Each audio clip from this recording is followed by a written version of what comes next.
பஜ்ஜி இருக்கா? பின்ன பால்கோவாவா? இல்லைங்கண்ணா சூடா இருக்கான்னு கேட்டோம். கடாயில கைய விட்டு பாருவே, சூடா இருக்கா? சரி. டேய் எட்டி பார்க்காதடா. பஜ்ஜிக்காக வெட்டின வாழைக்காய் வெளியே கிடக்குன்னு தூக்கி உள்ள போட்டுற போறாங்க.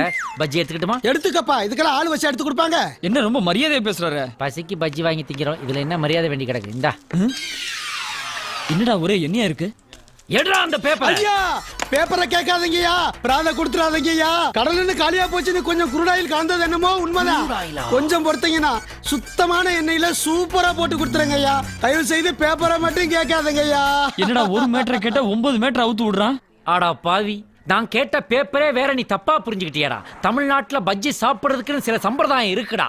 3 நாளைக்கு முன்னாடி உள்ள தினத்தந்தியோ தினகரன்லயோ கொஞ்சத்தை கிழிச்சு அதுக்கு நடுவுல பஜ்ஜிய வச்சு ஒரே அமுக்கி எண்ணெயை ஃபில்டர் பண்ணி கொலஸ்ட்ரால்லாம் எடுத்துட்டு சாப்பிடுற சம்பிரதாயம்டா எங்க சம்பிரதாயம். அத கேவலமா பேசுறான்பா இவன். ஆனா சூர்யா, வெறும் ஒயிட் பேப்பரை